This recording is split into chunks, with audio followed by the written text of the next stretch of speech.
जय श्री राम दोस्तों, आज हम पहुंचे हैं विश्व विख्यात प्रभु श्री राम जी की जन्मभूमि अयोध्या जी के दर्शन करने के लिए। श्री पावन धाम अयोध्या अपनी गौरवशाली संस्कृति, सभ्यता और इतिहास से हम सभी को अपनी ओर आकर्षित करती है। अयोध्या जी वो नगरी है जो रामायण काल से ही देश की संस्कृति का अहम हिस्सा रही है।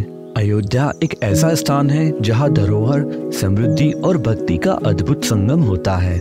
दोस्तों, इस वीडियो में मैं आपको प्रभु श्री राम की जन्मभूमि अयोध्या के दर्शन और यात्रा की संपूर्ण जानकारी दूंगा, जैसे कि अयोध्या कैसे पहुंचे, कौन सी बेस्ट होटल और धर्मशाला में रुके, अयोध्या में 1 से 2 दिनों में कौन कौन से प्रमुख मंदिर है जहां आप दर्शन कर सकते हैं और अयोध्या यात्रा में आपको कुल कितना खर्चा आएगा। तो ये सब कंप्लीट इंफॉर्मेशन जानने के लिए वीडियो को एंड तक देखना ना भूलें।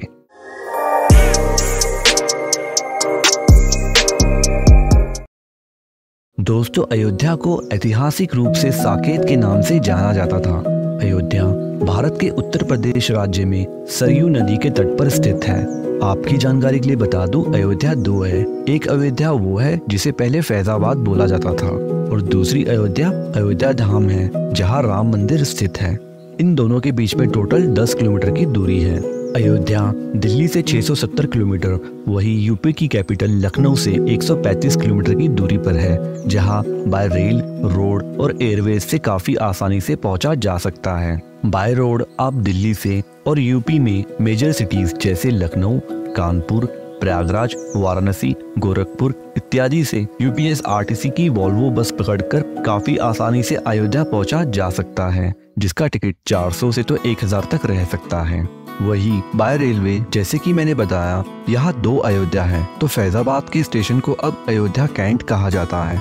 दिल्ली से अयोध्या कैंट के लिए काफी सारी ट्रेन है, जैसे कि ट्रेन नंबर 15623, 14206। वही आप चाहे तो दिल्ली से अयोध्या वंदे भारत एक्सप्रेस से भी आ सकते हैं, जिसका ट्रेन नंबर है 22426, जो आनंद विहार रेलवे स्टेशन से सुबह 6 बजे चलती है और मात्र सिर्फ 8.5 घंटे में आपको अयोध्या कैंट रेलवे स्टेशन पहुंचा देती है। अयोध्या कैंट से आप फिर ई रिक्शा पकड़कर 100 से 150 रुपए में अयोध्या धाम पहुंच सकते हैं। और अयोध्या धाम के लिए दिल्ली से डायरेक्ट ट्रेन है, जैसे कि ट्रेन नंबर 12226, 14018, जो आप ऑप्ट कर सकते हैं। ऐसे ही यूपी के मेजर सिटीज से काफी सारी ट्रेन्स अयोध्या धाम रेलवे स्टेशन के लिए अवेलेबल है। बाय फ्लाइट बात करें तो अब अयोध्या में एयरपोर्ट भी है, जिसका नाम है महर्षि वाल्मीकि इंटरनेशनल एयरपोर्ट।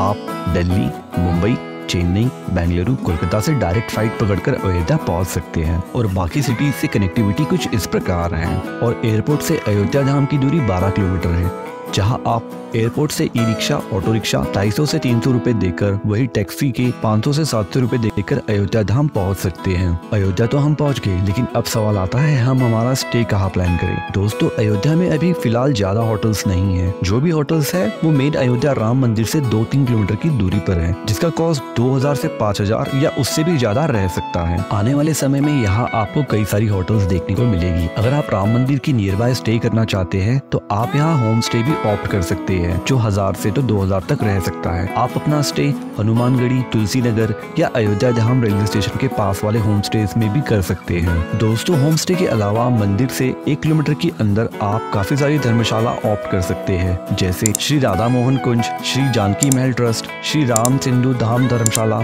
साहू धर्मशाला इत्यादि। मैंने मेरा स्टे विवांता होम स्टे में किया था। ये मंदिर से 2 किलोमीटर की दूरी पर था। इस होम स्टे का मोबाइल नंबर आप वीडियो डिस्क्रिप्शन से ले सकते हैं। अब जानते हैं अयोध्या में कैसे घूमें। दोस्तों, अयोध्या में ई रिक्शा और ई बस काफी चलती है, जो मात्र 10 से 20 रुपए में एक लोकेशन से दूसरी लोकेशन तक आसानी से आपको पहुंचा देगी। अगर आप राम मंदिर के आसपास रुके हैं तो आप यहाँ पैदल घूमकर ही बहुत सारे प्रमुख मंदिर विजिट कर सकते हैं। तो चलिए आज मेरे साथ घूमिए श्री पावन धाम अयोध्या। डे 1 की शुरुआत आप अयोध्या पहुँचकर सरयू नदी से कर सकते हैं। अयोध्या जी माँ सरयू नदी के तट पर बसी हुई है। सरयू नदी का उल्लेख प्राचीन महाकाव्य रामायण में मिलता है। ये नदी काफी पवित्र मानी जाती है और इसमें स्नान करने से जाने अनजाने में हुए पाप धुल जाते हैं। अयोध्या की भूमि को उपजाऊ बनाने और भगवान श्री राम के जन्म का साक्षी बनने में सरयू नदी का योगदान रहा है। जो भी श्रद्धालु अयोध्या आते हैं वो यहाँ पर सबसे पहले सरयू नदी में स्नान करते हैं और बाद में मंदिरों के दर्शन के लिए जाते हैं। माँ भगवती सरयू नदी के किनारे 14 प्रमुख घाट है। इनमें से गुप्तार द्वार घाट, केकई घाट, कौशल्या घाट, लक्ष्मण घाट और जानकी घाट आदि विशेष उल्लेखनीय हैं। सरयू नदी में स्नान करके सबसे पहले आप जा सकते हैं राम की पैड़ी। राम की पैड़ी वही स्थान है जहाँ पर दीपावली में भव्य दीपोत्सव मनाया जाता है। यहाँ की दिव्यता और भव्यता देखकर आप दंग रह जाएंगे। राम की पैड़ी को काफी खूबसूरती से बनाया और बसाया गया है। राम की पैड़ी को रामकोट भी कहा जाता है। यह वह स्थान है जहाँ भगवान श्री राम बारात लेकर अयोध्या में सीता जी के साथ पहली बार आए थे। राम की पैड़ी दिन भर श्रद्धालुओं से भरी रहती है। सुबह से शाम तक यहाँ पूजा अर्चना, भजन कीर्तन और आरती के अनेक सार्वजनिक कार्यक्रम होते हैं। यहाँ घाट पर काफी मंदिर बने हुए हैं। उन्हीं में से प्रमुख यहाँ का प्राचीन नागेश्वर नाथ मंदिर है। ये मंदिर भगवान शिव को समर्पित है। मंदिर का निर्माण भगवान श्री राम के छोटे पुत्र कुश ने करवाया था। कहा जाता है कि एक बार भगवान श्री राम के पुत्र कुश सरयू नदी में स्नान कर रहे थे, तभी उनके हाथ का कड़ा नदी में गिर गया, जिसे कुश नहीं ढूंढ पाए। ये कड़ा कुमुद नाम के एक नागराज को मिला, जिन्होंने अपनी पुत्री को दे दिया। ये जानकारी जब कुश को लगी तो वह कड़ा मांगने लगे, जो कुमुद राज ने देने से मना कर दिया। उनका कहना था कि उनकी संस्कृति में बेटी को दिया गया उपहार वापस नहीं लिया जाता, लेकिन कुश अपनी बात पर अड़े रहे और ये विवाद युद्ध की नौबत तक पहुँच गया।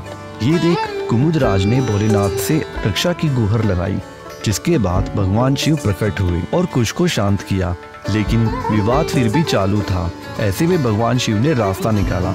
उन्होंने कुमुद राज की पुत्री कुमुदिनी से प्रभु श्री राम के बेटे कुश की शादी कराने का विचार किया, जिससे समस्या का हल निकल आया।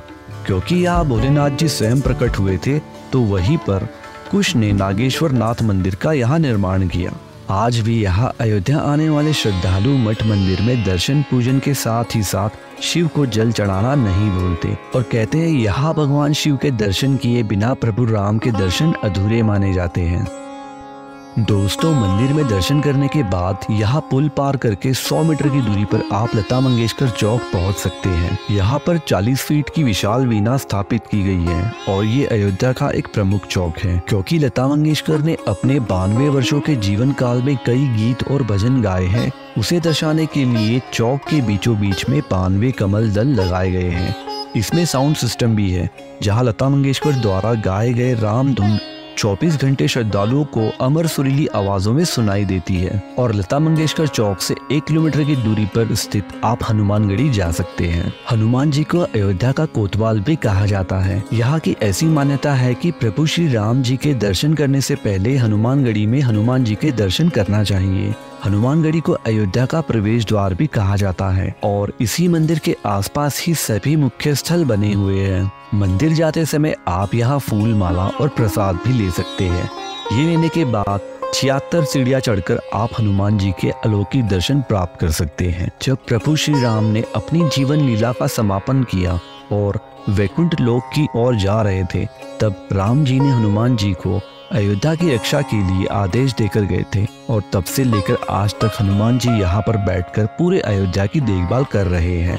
और इसीलिए हनुमानगढ़ी ऊंचे टीले पर स्थित है और ये टीला एक किले जैसा दिखता है। मंदिर में हनुमान जी माता अंजनी जी के गोद में बैठे हुए हैं। ऐसा कहा जाता है कि लंका दहन और रावण पर विजय प्राप्त करने के बाद भगवान श्री राम अयोध्या आए थे, तब से हनुमान जी इसी स्थान पर विराजमान हैं। इसीलिए इस स्थान को हनुमानगढ़ी और हनुमान कोट कहते हैं। इस मंदिर की सभी दीवारों पर हनुमान चालीसा और चौपाइयाँ लिखी हुई है। दोस्तों, हनुमानगढ़ी के एकदम सामने रामकोट बना हुआ है।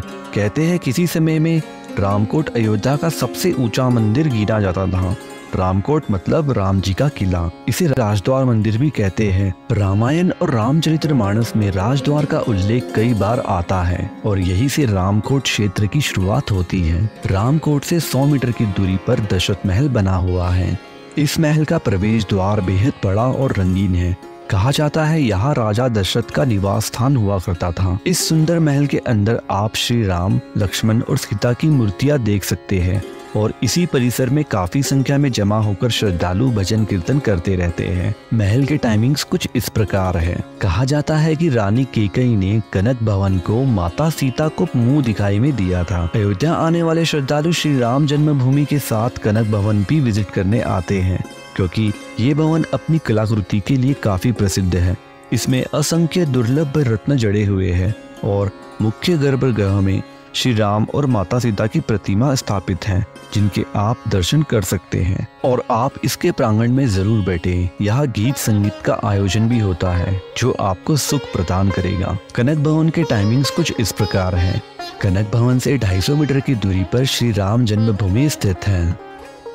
दोस्तों, पूरी दुनिया इस मंदिर के इतिहास को जानती है। कैसे मुगल शासकों के द्वारा इस मंदिर को नष्ट किया गया था। 1528 में इस मंदिर को तोड़कर उसी मलबे के ऊपर बाबरी मस्जिद को बना दिया गया था। उसके बाद कई राजाओं और वीरों ने राम जन्मभूमि पर अपना अधिकार पाने के लिए कई लड़ाइयों का सामना किया और आज भी कार सेवक राम मंदिर शाला में वो ढांचा रखा हुआ है, जिसे सच करने के लिए कई कार सेवकों ने अपना बलिदान देकर अंत में लंबे विवाद और सैकड़ों वर्षों के इंतजार के बाद में माननीय सुप्रीम कोर्ट की 5 जजों की बेंच ने पुनः राम मंदिर निर्माण का ऐतिहासिक फैसला सुनाते हुए 9 नवंबर 2019 में मंदिर के पक्ष में फैसला सुनाया। अब यह विश्वविख्यात राम मंदिर बन चुका है, जिसकी भव्यता, विशालता और दिव्यता बहुत ही ज्यादा हो चुकी है। वर्तमान सरकार की देखरेख में मंदिर का निर्माण कार्य बड़ी ही तेजी से हो रहा है और 22 जनवरी 2024 को प्रभु श्री राम का इस अलौकिक दरबार में भव्य उद्घाटन हुआ, जहां रामलला को मुख्य गर्भगृह में प्राण प्रतिष्ठा के साथ स्थापित किया गया। दोस्तों, मंदिर में दर्शन करने के लिए टाइमिंग सुबह 7 से तो रात के 10 बजे तक ये ओपन है, जिसमें आरती के टाइमिंग्स कुछ इस प्रकार है।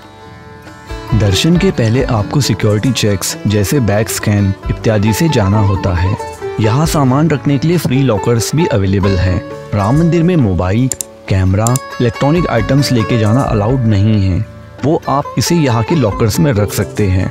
मंदिर में फूल, माला, प्रसाद ये भी अलाउड नहीं है। फिलहाल यहाँ दर्शन के लिए कोई पास नहीं लेनी पड़ती, लेकिन फरवरी 2024 से दर्शन पास, आरती पास और वीआईपी पास आप नीचे दी गई राम मंदिर की ऑफिशियल वेबसाइट से ले सकते हैं, या फिर ये पास यहाँ बने काउंटर्स पर भी अवेलेबल रहेगी, जहाँ आइडेंटिटी प्रूफ दिखाकर ये पास ली जा सकती है। मंदिर में डिसेबल्ड और एल्डर लोगों के लिए व्हील चेयर प्लेटफॉर्म की भी सुविधा है। इस मंदिर की शान इसकी वास्तुशिल्प से है। ये मंदिर भारत का सबसे बड़ा और विश्व का तीसरा सबसे बड़ा मंदिर है। ये 3 मंजिला संरचना है, जिसमें हर एक मंजिल की ऊंचाई 20 फीट है। मुख्य गर्भगृह में भगवान श्री राम लल्ला की मूर्ति है। मुख्य मंदिर में 5 मंडप शामिल हैं, जिन्हें नृत्य, रंग, सभा, प्रार्थना, कीर्तन कहा जाता है। अहमदाबाद के प्रसिद्ध सोमपुरा परिवार ने इस मंदिर को बिना स्टील और लोहे के इस्तेमाल किए सिर्फ पत्थरों से नागर शैली में बनवाया है। इसकी नींव रखने के लिए गंगोत्री, हल्दीघाटी, केदारनाथ, चित्तौड़गढ़ और बद्रीनाथ जैसे देश भर के 2527 पवित्र स्थानों की मिट्टी इकट्ठी की गई और साथ ही 150 से भी ज्यादा नदियों का पानी लिया गया है, जिसमें से भारत की 8 बड़ी नदियां, 3 समुद्र और श्रीलंका की 16 पवित्र नदियों के साथ मानसरोवर का जल भी शामिल है। इसकी बनावट में श्री राम लिखी ईंटें भी ली गई है, जिसे रामशिलाएं भी कहते हैं। मंदिर के 2000 फीट नीचे एक टाइम कैप्सूल रखी गई है, जिसका उद्देश्य है श्री राम जन्मभूमि, अयोध्या और मंदिर की पहचान को सुरक्षित रखना। ये सिर्फ एक मंदिर का निर्माण नहीं, बल्कि एक नए युग की शुरुआत है, जो आने वाली पीढ़ी के लिए विश्वास, एकता और शाश्वत भक्ति का प्रतीक बनेगा। दोस्तों, मंदिर में दर्शन की व्यवस्था काफी सिस्टमेटिक है, जहां 30 से 40 मिनट में मैंने प्रभु श्री राम जी के दर्शन किए।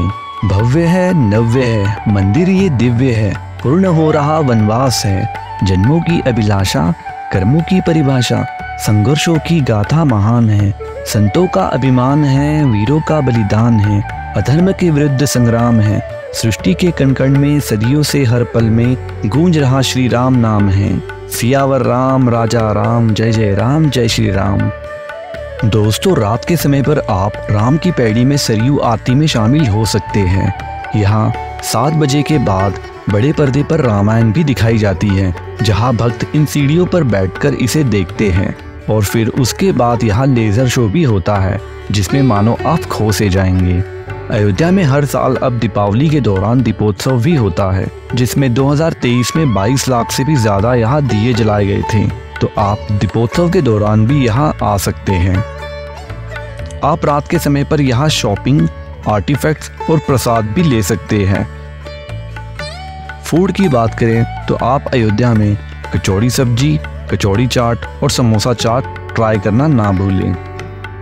दोस्तों आपकी जानकारी के लिए बता दूं, अयोध्या के अंदर राम मंदिर तक की कनेक्टिविटी को बढ़ाने के लिए यहाँ राम पथ, लक्ष्मण पथ, भक्ति पथ, श्रद्धा पथ और धर्म पथ बनाए जा रहे हैं, जिनमें से धर्म पथ बनकर तैयार हैं, जो लता मंगेशकर चौक के पास ही है, जहां आप रात के समय 1 घंटा अपना स्पेंड कर सकते हैं। इस पथ पर भूरे रंग के खंबे हैं जिन पर श्री राम की नक्काशी की गई है और सूर्य स्तंभ सूर्य के आकार की रोशनी से इसको सजाया गया है। ये स्तंभ अयोध्या के इतिहास और सांस्कृतिक विरासत को प्रदर्शित करते हैं। तो कुछ इस प्रकार आप एक दिन में अयोध्या के ये प्रमुख स्थल घूमकर वापस जा सकते हैं। लेकिन अगर आपको अयोध्या और अच्छे से घूमना है तो यहाँ 2 दिन मिनिमम रिक्वायर्ड है। डे 2 की शुरुआत आप मणि पर्वत से कर सकते हैं। मणि पर्वत अयोध्या से 3 किलोमीटर की दूरी पर है, जहां ऑटो और बस से 15 से 20 मिनट में मात्र पहुंचा जा सकता है। मणि पर्वत की ऊंचाई 65 फीट है।